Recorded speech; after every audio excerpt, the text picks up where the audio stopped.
नमस्कार। मैं हूं डॉक्टर अन्नपूर्णा से और ये है previous year questions of environment for Andhra Pradesh public service commission assistant environmental engineer part 5। इस सीरीज में पार्ट 1 to 4 मैं पहले बना चुकी हूँ, जिसका लिंक इसी वीडियो के डिस्क्रिप्शन बॉक्स में है।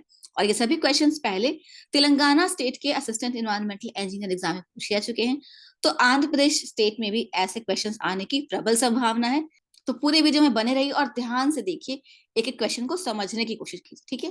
पर शुरू करने से पहले अगर आप मेरे चैनल पर नए हैं तो ऐसे कई वीडियोस के लिए और एनवायरमेंट साइंस से जुड़ी हर परीक्षा की तैयारी के लिए मेरे चैनल को सब्सक्राइब करना ना भूलें। और अगर वीडियो पसंद आए तो गुरु दक्षिणा के तौर पे कम से कम 3 और दोस्तों को शेयर करें। और कोई फीस नहीं भरनी, बस 3 और दोस्तों को शेयर करें, ठीक है। Question number 1। In a constructed wetland the oxygen is supplied by 1 surface aerators, 2 natural aeration, 3 compressed aerators या 4 oxidizing agents। तो कंस्ट्रक्टेड वेटलैंड में ऑक्सीजन कैसे सप्लाई किया जाता है? सरफेस एरेटर से, मतलब मैकेनिकल तरीका होता है। नेचुरल एरेशन मतलब नेचुरली हवा से अपने आप एरेशन होता रहता है। कंप्रेस्ड एरेटर्स, ये भी एक मैकेनिकल तरीका है ऑक्सीजन सप्लाई करने का, या ऑक्सीडाइजिंग एजेंट डाल देते हैं। तो एरेशन का जो तरीका जो कंस्ट्रक्टेड वेटलैंड्स में होता है ना, वो नेचुरल एरेशन होता है। Answer is 2। अब कंस्ट्रक्टेड वेटलैंड क्या होता है? कंस्ट्रक्टेड वेटलैंड होता है रिटेंशन पॉन्ड। रिटेंशन पॉन्ड जो अक्सर हम किसी भी सड़क के किनारे, तालाब या गली मोहल्ले में बनाते हैं, जिससे कि बारिश का पानी वहां रुक जाए और आसपास बाढ़ की स्थिति ना हो, और बारिश का पानी धीरे धीरे धीरे धीरे जमीन में चला जाए, तो वो होता है कंस्ट्रक्टेड वेटलैंड। तो वहां पे हमको एरेशन सिस्टम मैकेनिकल कुछ नहीं लगाते, नेचुरल तरीके से उसमें एरेशन होता रहता है, ठीक है। Question number 2। Manganese is a pollutant commonly found in ground water, surface water, sea water या लेक वाटर। मैंगनीज, आयरन, ये सारे जो पोल्यूटेंट है ना, मिनरल पोल्यूटेंट, ये अक्सर ग्राउंड वाटर में पाए जाते हैं। So manganese is a pollutant commonly found in ground water. Answer is 1। Question 3. A census town in India is 1. A continuous urban spread comprising one or more towns and their adjoining outgrowths. Census town Bharat में क्या होता है? Census क्या होता है? 10 साल में एक बार जो जनगणना होती है उसको सेंसस कहते हैं। उस जनगणना के कुछ आधार होते हैं, तो उस आधार पे शहर किसको कहा जाता है? सेंसस टाउन कहा जाता है। पहला ऑप्शन है कि लगातार एक शहर बढ़ता जाता है और उसके आसपास के जो छोटे मोटे शहर हैं उनको भी इंक्लूड कर लेते हैं और वो एक शहर कहा जाता है सेंसस की जनगणना के आधार पे। No, areas around a city और area around a core city और town such well recognized places like railway, colony, university campus, spot area lying outside the limit of town। कि जो कोर सिटी ऑफ टाउन है, main जो शहर का जो centre है, उसके इर्द गिर्द का railway station, railway colony, university का कैंपस, ये सब भी उसमें आता है, ये होता है सेंसस टाउन। या 3, all villages with a minimum population of 5,000 persons in the preceding census, at least 75% of male working population engaged in non-agricultural activities and a population density of at least 400 persons per square kilometer। या फिर कोई भी कस्बा या गांव जिसकी कम से कम आबादी 5,000 है और उसकी जो मेल पॉपुलेशन, जो वर्किंग पॉपुलेशन है मेल की, जो मर्द लोग जो काम करते हैं, तो वैसे काम काजी मर्दों में 75% मर्द कम से कम नॉन एग्रीकल्चरल की, गैर कृषि उद्योग में वो काम करने चाहिए। और जो मिनिमम पॉपुलेशन की डेंसिटी होनी चाहिए वो उतनी चाहिए 4,400 पर्सन पर स्क्वायर किलोमीटर, मतलब एक स्क्वायर किलोमीटर में कम से कम 400 लोग रहें। पूरे कस्बे या गांव की आबादी कम से कम 5,000 लोगों की हो, जिसमें कि 75% जो मर्द हैं वो खेती ना करते हैं। तो ये शहर की डेफिनेशन होती है सेंसस टाउन के आधार पे। और आखिरी है all places with in municipality, corporation, cantonment board, notified town area या कमेटी। कि जितने भी म्युनिसिपैलिटी में या कॉर्पोरेशन में या कैंटोनमेंट बोर्ड, जो जो आर्मी का जो कैंटोनमेंट बोर्ड होता है वहां लोग रहते हैं, वो सभी होते हैं? नहीं। 3 जो है, नंबर 3 ये सही डेफिनेशन है कि कोई गांव भी है या कस्बा भी है, उसके 5,000, उसमें कम से कम 5,000 लोग रहते हैं। उसके कामकाजी मर्दों में से कम 75% ऐसे हैं जो गैर कृषि उद्योग में काम करते हैं, और हर स्क्वायर किलोमीटर कम में कम से कम 400 लोग रहते हैं। ये तीनों डेफिनेशन अगर होती है, मिल जाती है, तो वो सेंसस टाउन कहलाता है, ठीक है। जनगणना के लिए उसको शहर माना जाता है। सही समझे? Question 4। Severe demand supply gap in water is expected in the following river basin in India in future। Demand और सप्लाई में भारी गैप, भारी दिक्कत आने वाली है किस नदी के बेसिन में? गोदावरी, सुवर्णरेखा, ब्रह्मपुत्र या गंगा। बेसिन वो होता है कि नदी के इर्द गिर्द का इलाका। तो इन सभी में दिक्कत आने वाली है आने वाले समय में, क्योंकि सभी जगह आबादी बढ़ने वाली है, अकाल पड़ने वाला है, क्लाइमेट चेंज की वजह से टेम्परेचर बढ़ने वाला है, तो इवेपोट्रांसपिरेशन ज्यादा होगा, तो पानी का डिमांड ज्यादा होगा लेकिन सप्लाई कम होगा इन सभी जगह पर सबसे भीषण समस्या कहाँ आने वाली है? सबसे भीषण समस्या आने वाली है गंगा में, क्योंकि नॉर्थ इंडिया में जहाँ सबसे ज्यादा आबादी है वहां से गंगा बहती है और वहां पे गर्मी बहुत तेज होने वाली है, नदी सूखने वाली है, गंगा की ट्रिब्यूटरी सूखने वाली है, तो गंगा में इसके अलावा जो हिमालय जहां से गंगा निकलती है, उस हिमालय का जो बर्फ है वो बहुत तेजी से पिघल रहा है। जो 100-200 साल पहले बर्फ जमी थी हिमालय पर, वो भी अब पिघल रही है, तो वहां बर्फ की जो लेयर है वो पतली हो रही है, तो गंगा में पानी की सप्लाई हर बहुतायत कारणों से कम होगी, लेकिन डिमांड बढ़ेगी क्योंकि आबादी वहां बढ़ रही है। Answer is 4। Question 5, following is not a principle of integrated water management. अब इंटीग्रेटेड वाटर मैनेजमेंट का क्या होता है, पहले तो ये जाने। इंटीग्रेटेड वाटर रिसोर्स मैनेजमेंट और IWRM is a process that promotes the coordinated development and management of water, land and related resources in order to maximize economic and social welfare in an equitable manner। कि पानी का और जमीन का इस तरह से उसका इस्तेमाल हो कि पैसे का भी फायदा ज्यादा हो, समाज का भी फायदा हो, और सब लोगों को बराबर उनको फायदा मिले, और साथ में नेचर का डिग्रेडेशन ना हो। ये होता है इंटीग्रेटेड वाटर रिसोर्स मैनेजमेंट। तो इसमें से कौन सा है जो इंटीग्रेटेड वाटर रिसोर्स मैनेजमेंट का प्रिंसिपल नहीं है, not a principle? 1, provide equitable access to water for all stakeholders, ये तो है। Manage in an integrated way recognising that water has multiple uses, ये भी है, क्योंकि इंडस्ट्रियल यूज भी पानी का होना चाहिए, सोशल यूज भी होना चाहिए, डोमेस्टिक यूज भी होना चाहिए, सब होना चाहिए। 3, water should not be treated as an economic good.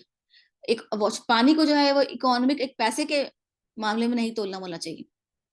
तो ये चौथा, manage at the lowest appropriate level, और जो सबसे नीचे ग्रास रूट लेवल है वहां तक पानी को सही से मैनेज करना चाहिए।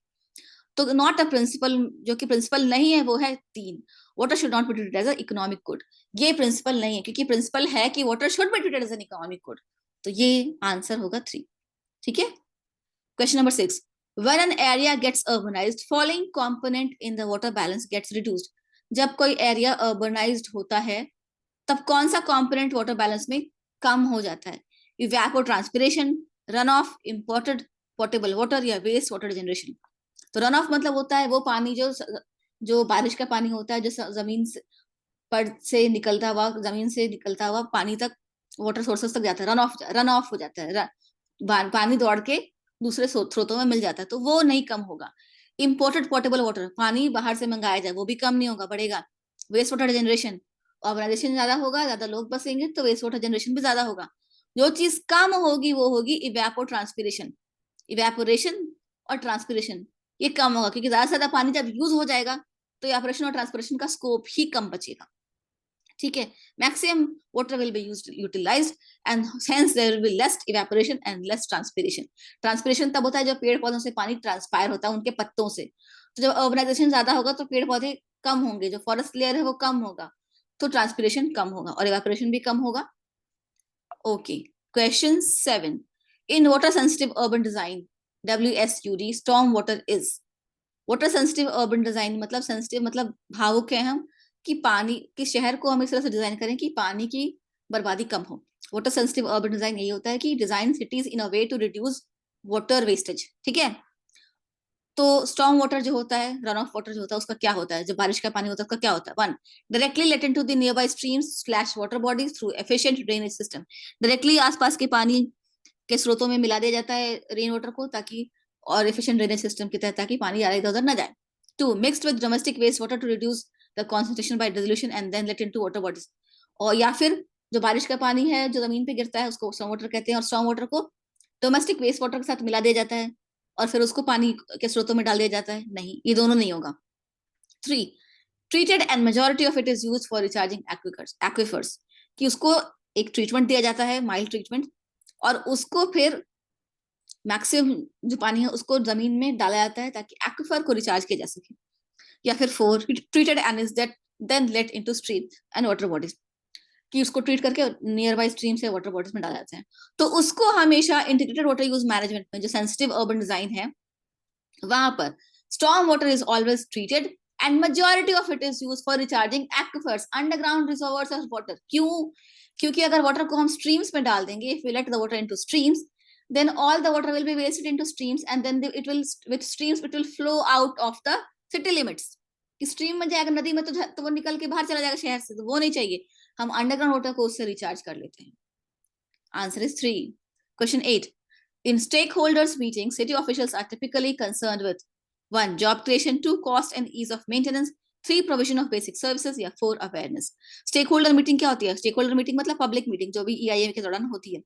तो जो सिटी ऑफिशियल्स होते हैं उसमें उनका मेन मुख्य एजेंडा क्या होता है ऑफिशियल्स का? जॉब क्रिएशन की नौकरी उससे और पैदा हो नहीं, उस जॉब क्रिएशन और पब्लिक कंसल्टेशन या स्टेक होल्डर मीटिंग का कोई लेना देना नहीं है. 2. Cost and ease of maintenance, की सस्ते में और बहुत ही सुविधा से जो है चीज काम सुचारू रूप से हो जाए. या 3. प्रोविजन ऑफ बेसिक सर्विसेज, की मूलभूत सुविधाएं बेहतर हो. तो कोई जरूरी नहीं है कि मूलभूत सुविधाएं बेहतर होना हो. या अवेयरनेस, की लोग जागरूक हो. सबसे ज्यादा जो सिटी ऑफिशियल्स का काम होता है कि सस्ते में और सुविधाजनक रूप से सुचारू रूप से काम हो जाए. Cost and ease of maintenance. ठीक है. Question 9. Dimensions of kinematic viscosity, m is equal to mass, l is equal to length and t is equal to time. तो काइनेमेटिक विस्कोसिटी का डिमेंशन क्या होगा? पहले काइनेमेटिक विस्कोसिटी क्या होता है ये आप जानिए. Kinematic viscosity is a measure of fluid's internal resistance to flow under gravitational forces. It is determined by measuring the time in seconds required for a fixed volume of fluid to flow a known distance by gravity through a capillary within a calibrated viscometer at a closely controlled temperature. तो ये होती है kinematic velocity. ठीक है. तो velocity का मतलब क्या होगा? स्पीड और टाइम, मतलब कि कितना डिस्टेंस ट्रेवल किया कितना समय में, यही होगा ना वेलोसिटी. तो काइनेमेटिक वेलोसिटी का जो डिमेंशन होगा L² by T. ठीक है. L² T-1. Answer is 1. आखिरी सवाल, question number 10. A flow field in which the divergence of velocity vector is 0 represents always. एक फ्लो फील्ड जिसमें divergence of velocity vector हमेशा 0 होता है, वो क्या होता है? An irrotational flow, an incompressible flow, an unsteady compressible flow या a steady and compressible flow. Divergence velocity पहले क्या होता है जानिए. The divergence of the velocity vector field of a fluid is the rate of expansion of fluid per unit volume. ये होता है divergence of velocity vector. ठीक है. इसका सही उत्तर होगा आंसर 2. एन इनकम्प्रेसिबल फ्लो, जिस फ्लो को इनकम्प्रेसिबल, जिसको कंप्रेस ना किया जा सके वैसा फ्लो. ठीक है. ये फ्लूइड मैकेनिक्स का टिपिकल क्वेश्चन है. Thank you. जय हिंद, जय भारत. आज के लिए इतना ही. और डिस्क्रिप्शन बॉक्स को चेकआउट कीजिए, वहां और प्रैक्टिस टेस्ट मिलेंगे. अभी तक सब्सक्राइब नहीं किया तो प्लीज सब्सक्राइब कीजिए और गुरु दक्षिणा के तौर पे कम से कम 3 दोस्तों को शेयर कीजिए. चैनल बिल्कुल फ्री है, पर आपके शेयर करने से ही ये चैनल चलता है.